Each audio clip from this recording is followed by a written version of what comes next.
Hello, my name is Mara, and welcome to Books Like Whoa.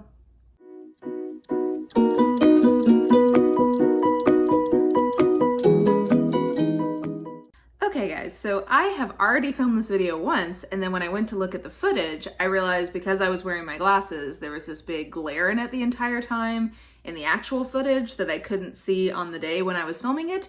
And I saw the comments coming from like all the way down the track of a video about me giving advice about how to do Booktube and then having that technical error in it. And I love myself too much to allow myself to knowingly subject myself to all those comments. That feeds into one of the things we'll talk about, which is you need to think through, kind of what kind of commitment you're making in terms of like level of frustration and engagement from strangers that you're willing to deal with. So anyway, sorry. Side note. What today's video is I've been wanting to make a video of what I'm calling Booktube 101 or like how to grow your Booktube channel, something like that.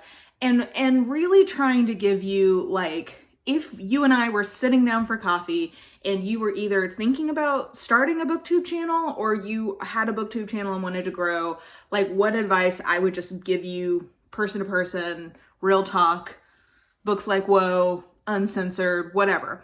And I'm kind of glad that I filmed this once because I think going through the process of talking about it all once, I think will help me be much more focused in this video because I ended up getting into all of these sidetracks about like, is it even valid to want to grow? Like, what should your mindset be? And like, I think all of that is valid conversation and maybe that is something that we can talk about in the future. At a high level, I just want to say that my assumption is that the person who's watching this video cares about their Booktube channel growing in some way.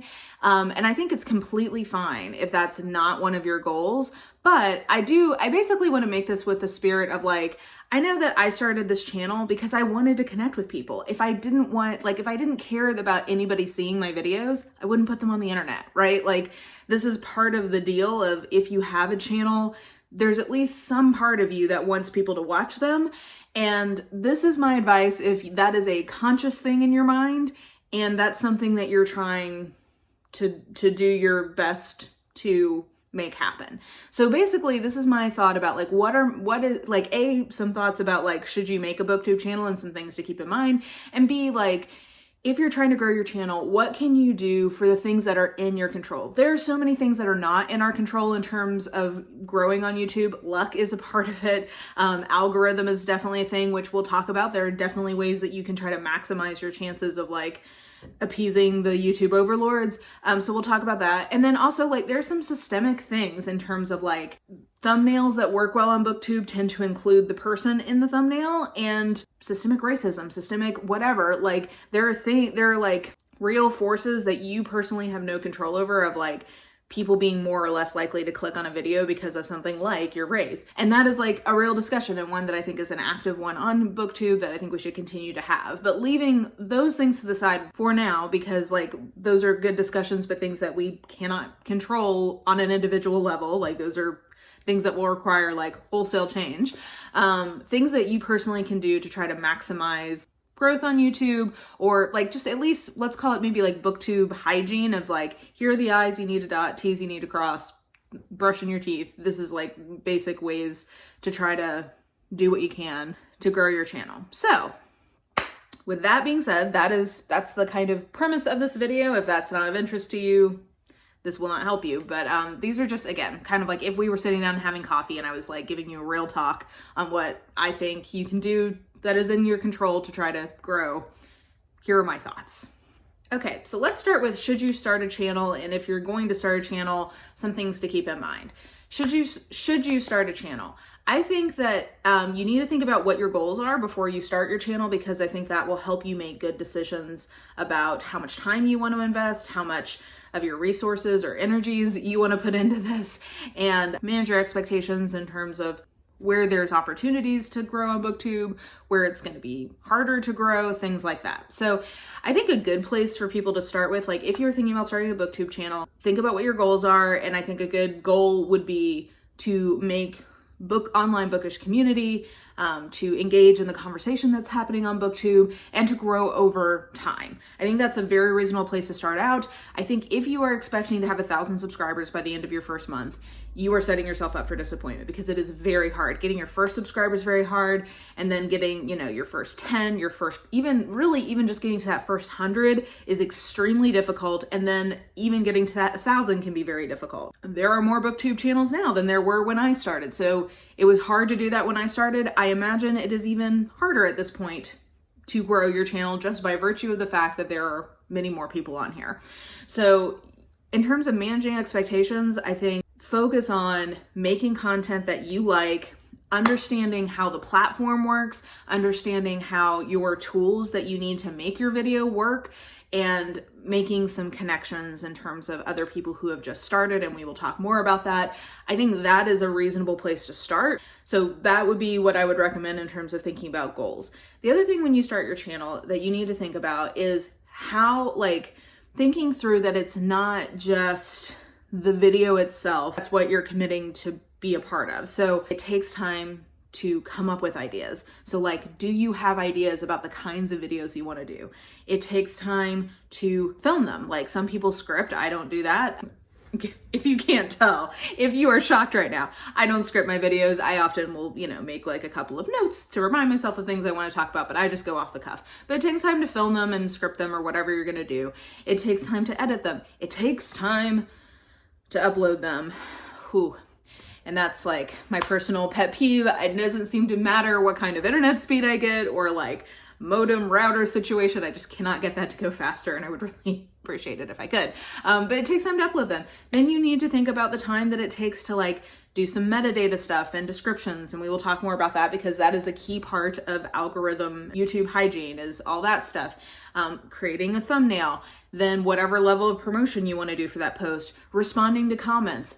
That is the full life cycle of a video. It's a lot. This is a very time-intensive hobby, and it requires a lot of different types of skills.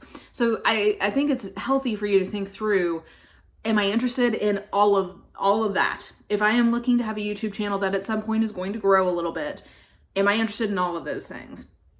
And you need to think about that. The other thing that you need to think about is the degree to which you are willing to engage with strangers in both a positive and negative way online. Mostly on Booktube itself. If you want to stay out of drama, don't look at Twitter. Don't make eye contact with it. Stay away from it, because that's where most of the Booktube drama happens, is on Twitter. Just generally online bookish drama, that tends to be where it happens. So know that. But just know that even within Booktube, the majority of the comments on YouTube, Booktube itself, are pretty positive. If I was going to give you a ratio, let's say 97% of the interaction I get is positive, lovely, it edifies my day. But there are people who will just leave random unkind comments, especially as you grow. The more subscribers I get, the more of these I get. And most days it's fine, but some days if you're in a bad mood or kind of feeling vulnerable or whatever, it'll hit you a little not great. And so that's part of what you're also signing up for, is that you are not going to have control over how people interact with you. You have control over your response to it, and you have control over how you want to moderate that. But you're not going to be able to control that interaction. And do you have the emotional space for both good and bad interactions with strangers? So that is the advice that I would give to somebody who's thinking about starting a Booktube channel, in terms of just things you need to think about and be comfortable with. Now, I'm going to give a few pieces of advice about sort of the technical pieces of it when you are starting your channel. But I honestly think that a lot of that information is available in other places and from people much more qualified than me to give them. But I'm just going to give you a few high-level things. Overall, my number one piece of advice is that when you are getting started on YouTube, please invest more time than you invest money, because you need to spend some time figuring out if this is something you really want to do. And it would be a shame for you to have spent money on things that honestly are nice, but are not necessary to create a channel. So my advice would be focus on whatever free editing software your computer that you are going to use to edit your video has. So I started off on iMovie. I think that there's a Windows version, I'm not sure. Start off with that. I, to this day, film on my phone. Like, I have done the cost benefit analysis of what it would take to get a camera with quality comparable to what I can do on my phone. And I'm still not willing to spend that much money on it. That may change at some point in the future. But right now I film on my phone. Think about what you're going to need in terms of sound. That's honestly part of the other reason why I still film on my phone, is I'm intimidated about figuring out the sound situation on a non-phone camera. But you need to make sure that people can hear you. You also are going to need to make sure people can see you. I primarily film with natural light. That is what I am doing right now. It is a beautiful fall day outside of my window, and the natural light is what is illuminating me. So that I think is the best light, honestly, because you can, so I have like a little ring light thingy I can use for my phone that sometimes I will use just to even things out. And then I do have a couple of box lights that I got as a backup for when it's like, if I need to film at night or whatever. I'm never as happy with the way those look, honestly. I think I've not spent the time to understand how to light well. So I would honestly, when you're getting started, like a little ring light for your phone and natural light, I think is just fine. So start simple and work from there. I think the most important thing is that people can hear you and that people can see you. So don't feel like you need to spend a bunch of money to be able to have like the highest HD quality. As long as you're at like 1080, I think, you don't get penalized in the algorithm. So, see if you can get to that level. Like that's what I export on my video files, my MP4s, they're at 1080. That's all you need to do to be able to get into the algorithm more. So focus on people being able to hear you and people being able to see you. So that's some of my technical advice. Again, just like, don't spend too much money up front, spend more time, like, because all of those things are going to take more time, right? Like, you're going to have to figure out when you're going to have light, you're going to have to, figure out, like, iMovie is not, in my opinion, as good as Final Cut Pro, which is what I have now, in terms of speed and being able to, handle bigger files and things like that. So, it will take more time, but I think that's what you should do up front. Don't spend a bunch of money. The other element of time that you're going to need to spend up front is time figuring out how to do those things, and time researching in terms of like, how does it work when I upload a video, or how do I create a thumbnail? Another free tool that I recommend to use in the beginning is Canva. I now use the paid version, but there is a perfectly good free version that I used for the majority of my time here on Booktube. And I spent some time figuring out like what kind of thumbnails work best on Booktube. I was self-conscious and alluding back to some of those structural issues we were talking about earlier. My point of reference for thumbnails, or for like people having a judgment about how I look, was beauty YouTube, and being plus size over there it's less of a problem now, but it's still not optimal to grow a channel. And so at first I was like, ooh, maybe I need to stay out of my thumbnails.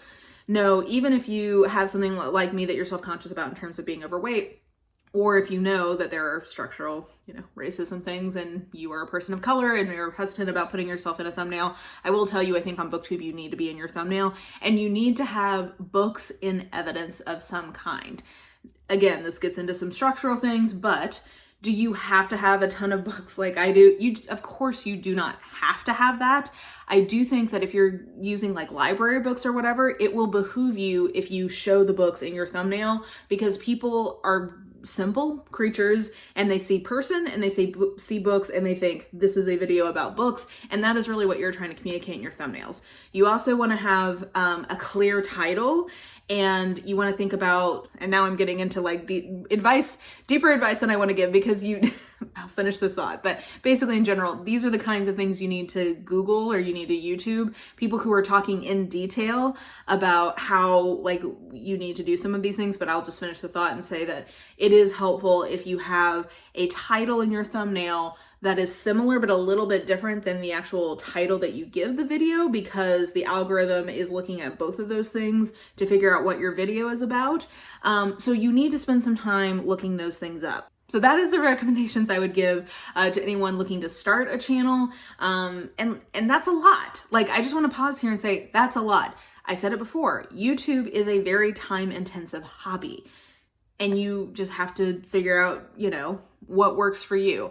I love this. I have so many ideas for Booktube. I really enjoy it, and I enjoy the full life cycle that we talked about of video creation. I find all of it really fulfilling, interesting, entertaining, and something that I enjoy using as one of my hobbies in my spare time. And because of that, I also have so many ideas. When I first started my Booktube channel, I made a list of 365 ideas for videos because I wanted to make sure I would have enough content. I still have not gotten through all those, and I'm constantly adding to that list. I will never be able to make all the videos that I want to make. It just is not going to happen. But one thing that I have realized is to make this more long-term sustainable. Right now I'm posting like 3 videos a week, and I've got to get down to 2, even though it hurts me because I have so many ideas and I don't want to go down. I just know that sustainability wise, in terms of the amount of time that this takes, I'll get burned out if I keep going at this clip, given how intense work is and social life and family stuff. So I've got to get down to 2 videos, but all that to say, even at 2 videos, that's a big time commitment, and you may not want to make that much of a time commitment. Even 1 video a week is a time commitment. So I just encourage people, if this is something that they're interested in doing, and being realistic about all the things that it will take to do it. Okay, transitioning a little bit into how to grow your channel. So I'm going to talk about 3 areas. 1 is what I would call YouTube hygiene. 2 is what I would call just some ideas about like marketing stuff. And 3, how to get involved in the community. So YouTube hygiene stuff.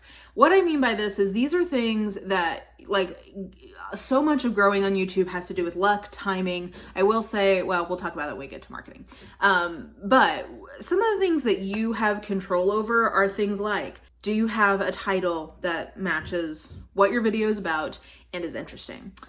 Have you filled in the tags to give YouTube more information about what your video is about? So I have some standard tags I always use in my videos. I always put Booktube, I always put reading, and I always put literature.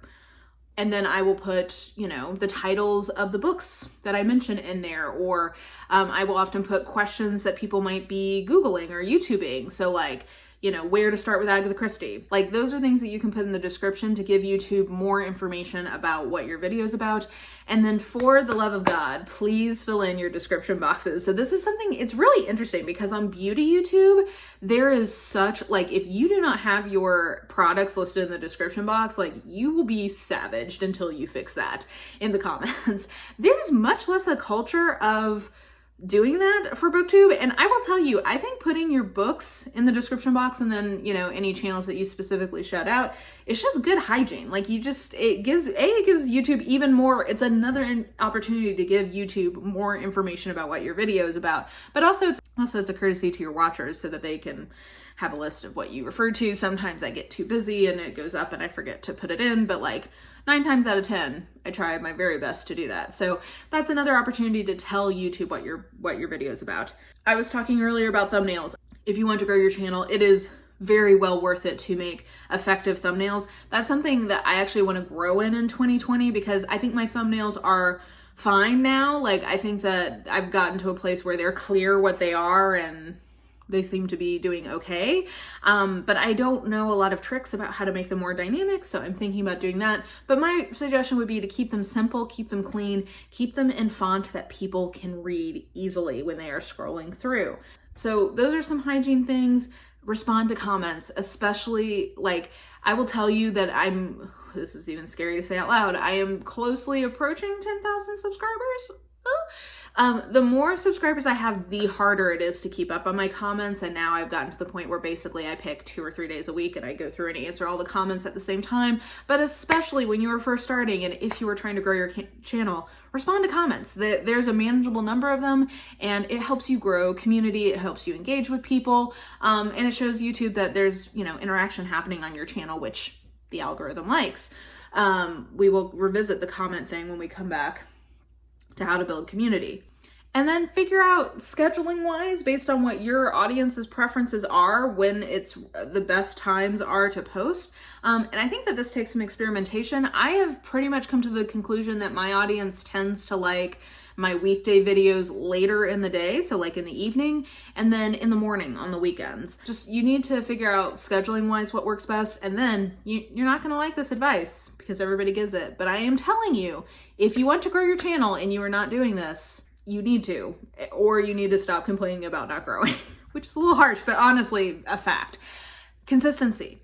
If you can only post 1 video a week, commit to doing that and do it for a year. it is better to post one video in a year, 52, that would be 52 videos. It is better to post one video a week for 52 weeks in a row than to post 3 videos one week and then take 6 weeks off and then post 4 videos. Like, that is not, the algorithm just doesn't like it. That's the bottom line. Doesn't like it. So pick a schedule that you think that you can meet and be consistent. I don't think I have ever missed an upload in the 2.5 years that I have done this. I will pre-film, I will schedule, all of that stuff. But like, and some of that is because I'm a Virgo moon. Some of it's because I do, for whoever is actually watching this, I feel like I've made a commitment to you guys, and I treat it like work in the sense of like, I have a commitment that I'm going to show up and be at work on time 5 days a week. And I've made a commitment to you guys that I'm going to show up here and be providing you content in a routine fashion. Life happens. I get it. I'm not saying it is impossible to miss a schedule. Like, it's not like if you miss one of your uploads, the algorithm will just hate you forever. And actually, I think looking back, I'm not sure if I should have kept filming right after my father died. At the time, it was a nice escape. I don't know. I look back on that. My head was clearly not in the game in those videos when I look back. I don't know. Anyway, all that to say, things happen. I'm not saying you can never miss an upload, but I am saying that if you want to grow, consistency is king. And so I recommend batch filming, I recommend batch editing, and I recommend scheduling. And that will help you be consistent. So those are some of my YouTube hygiene advice items. Then moving into the marketing piece of it, here's where we get into some more advice that I'm not sure people are gonna love, but it is a reality. And again, this is me being as real as I can. If we were sitting down having coffee, what I would tell you. Let's just broaden this out. In the early days of any community, there is more room for people making less interesting content in a space because the space itself is new. And so that is what is interesting about the content. We are now at a saturation point in Booktube where it is not enough for you to show up and make videos about books that people are interested in reading. There are so many channels, and there, at this point, I would say, is at least something for everyone, mostly. Like, I'm sure that there's a few niches that are still unaddressed or untapped, but I think there's a level at which you need to have awareness about your reading tastes or what kind of content you're looking to make and how unique that is, basically, to the Booktube firmament. I will say that I think that if you have an exceptionally engaging personality or an exceptionally interesting lineup of content, even if you're reading books that everybody else is already reading on Booktube, there is space to grow, for sure. But I think that, again, self-awareness here, like, if your personality is not reading super well on camera, and that's definitely a skill. It's one I grow in every day, and that will take time. But like, I think, again, you just need to kind of know, like, how do you come off to people? Are you somebody that like people are super like engaged by? And I say that just because if you have like a super niche reading interest or like a unique thing that you're wanting to make in terms of content, that might help you grow. But if you don't, there's gonna have to be something else probably that helps you grow. So maybe like you were a super articulate reviewer and you think that you have space to become somebody who is like the trusted reviewer for this type of book. Or maybe you frankly already have a lot of connections in the bookish community and you think that just by virtue of the fact that like you already know some people who kind of gotten their footing through shout outs or whatever, you can probably grow that way. Like, and I'm not, that sounds shady. I don't mean that like that is a legitimate strategy, I think, to grow. But I guess basically what I'm trying to boil this down to is like, you need to think about the market in some way of what is already available in Booktube and have a way to talk about what you do as something that is different in some way than what other people do. I think that when I came onto Booktube, the number of people who were not primarily YA readers, there definitely were plenty of people like that, but there weren't as many people who were visibly not just reading YA. And I think the fact that I read a lot of different genres was part of what helped me grow in terms of people who are looking for me. I do think that I'm able to communicate pretty effectively my thoughts about books. So I think I've become a trusted reviewer for a lot of people, which helps me grow. And then I think that I've done a pretty good job at sort of like reading trends and making content that responds to some of those content trends. So I think that those are things that have helped me. And I guess if you're wanting to grow and that's something that's a conscious goal for you, you know, it might behoove you to think about how you're going to fit in terms of some of the logistics, in terms of like promoting on Twitter or promoting on Instagram or whatever. I personally haven't really found that to be all that effective unless you already have a pretty sizable following. And if you already have a pretty sizable following, they're probably already watching your videos. I really only promote on Twitter if there is another booktuber who is a big part of the video. And then I will promote it there so that I can tag them so that their audience knows that I've made a video that in some way directly concerns them, so that if they are interested in that creator, there's another video about that creator. That is kind of my thoughts about marketing and like how to strategically think about your place in Booktube's ecosystem, and how your videos fit in, thinking through when you can time to release them, etc. Oh, and actually, sorry, before we leave this topic of marketing, I do just want to mention, I think you also need to have some awareness of, in terms of the size of your niche of interest, how much it can grow. So if you have very specific reading taste, the good news is when people find you, they're going to be super engaged and jazzed to talk about that very specific reading interest you have, which is great. But you also need to keep in mind that because it's so specific, there's a very good chance that there's not a huge, like there's a pretty low ceiling of people who are going to be interested in that. So that may limit your ability to grow long term. So that's just also something to think about and have awareness of. Okay, and then rounding the bend here, talking about bookish community. So here is my biggest piece of advice to people. I think that when you are a new Booktube channel, the best thing you can do the newbie tag and the newbie 2.0, find other people who have recently done those tags and try to build community with them. One thing that I see people doing and feeling frustrated by, and then talking about how people are cliquey or whatever, is that they are trying to kind of butt into friend groups that have already existed. And those friend groups formed probably because these people came onto Booktube at roughly the same time. The best way that you can build your bookish buds online is to almost think of the newbie tag as sort of like identifying your class, like your cohort or whatever in school, and making good friendships there. So like the little group of people who I am closest to on Booktube are Bethany, Leanna, and Amanda. And we became close because Bethany and I started roughly at the same time. We were roughly the same size, and we started talking in the comments of my video. She invited me to do a buddy read, and that buddy read chat has just existed ever since then. So now all four of us are, I think, at slightly different subscriber levels, but it doesn't matter because we all started at the same time. So we all think of each other as each other's like peers or cohort. Other people who started around the same time as me that I still know are people like Ash Hart Books and the Cortagonists. We all started around the same time. So like I remember them, I keep up with them, I follow them. So, that to me is the most organic way that you can start building some online bookish community. And then from there, of course you'll make more connections. And of course you'll, end up engaging with people who, didn't start at the same time as you did, but it's a more natural connection because maybe this person, is doing a buddy read with this person and they invite you in and then you make a friend that way. To me, I would tell people to focus on those kinds of organic ways to build community that are not trying to just like hop into somebody's friend group that might be already existing for a couple of years on Booktube. And I think that there's a lot of talk about cliquishness or whatever. That's just human nature. Like I'm thinking when I was at BookNet Fest, I got to, make some new friends and like really, or like people who I was casually friends with online and like deepen some of those things. I got to know Jade from Bedtime Bookworm better, and Shoshana and Jocelyn from Yogi with a Book. Like I got to spend more time with them. And so like, I would now consider us to be more friends than I did prior to that. Like I was more just like, oh, I really like their content and we sometimes chat. Well, we got to make those connections in person in a more organic way. And because all three of them were friends with my friends. And of course, when I go to a new event where I don't know people in real life as much.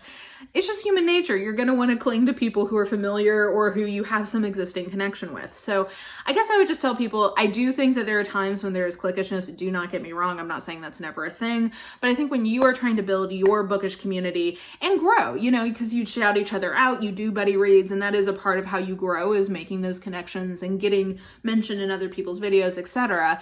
I think the more you can focus on doing that organically and not trying to basically like get the attention of a much bigger booktuber. Like sometimes I'll be in the comments on Lala, Books and Lala's channel, or Read with Cindy, and I see people really clamoring for their attention, and I just think that they're setting themselves up to be disappointed if they're constantly trying to get the attention of somebody who has like thousands and thousands and thousands of subscribers and no pre-existing relationship with the person who is commenting.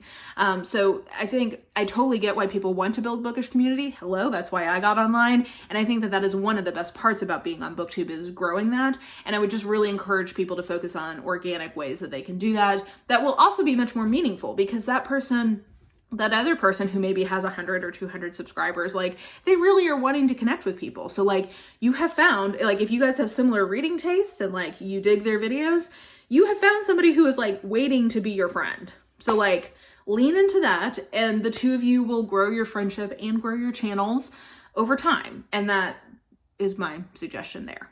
Okay, so that was we just got some coffee and I just gave you my mini TED talk on what I think people who are thinking about starting a booktube channel or who are wanting to grow a booktube channel, things that they should think about. I tried to be as real and honest in this as possible while not being unkind. You know, like I said, there's a lot of luck involved in this. And I think if you focus on, I want to build community with other book nerds and I want to make content I'm proud of, that is the recipe for success. And if you focus on changing things that you have control over, again, I think that that is a recipe for success. I think shaking your hands angrily at the YouTube overlords that we are all subject to is not, like, you cannot control that. Like you can be mad about it, but you can't control it. So, you know, I think, are there ways that we can band together, you know, collective action and make changes? Of course. But I also think on a day-to-day basis, it's more productive to focus on the things that you do have control over. So that is all of my advice in that area. I would definitely love to hear from people who are either starting a booktube channel, thinking about it, people who are trying to grow their channel, or, you know, people who are pretty well established and have thoughts about these things. Definitely engage in the comments below. This can be an additional resource for people. But yeah, I hope you guys enjoyed this sort of unorthodox video. When I mentioned that I was thinking about doing this, I got a lot of positive response, so I moved forward with it, and hope it was of interest to you. So if you enjoyed this video, please like, subscribe, follow me on the social medias if you are so inclined. I have all that information listed in the description box below, and I just realized we didn't even touch on all the ways that you can use social media, other platforms to do stuff. If you guys are interested in my thoughts about that, I can always make a follow-up, but we'll just leave that there for now. Anyway, hope you're having an absolutely lovely day, and I will just talk to you soon.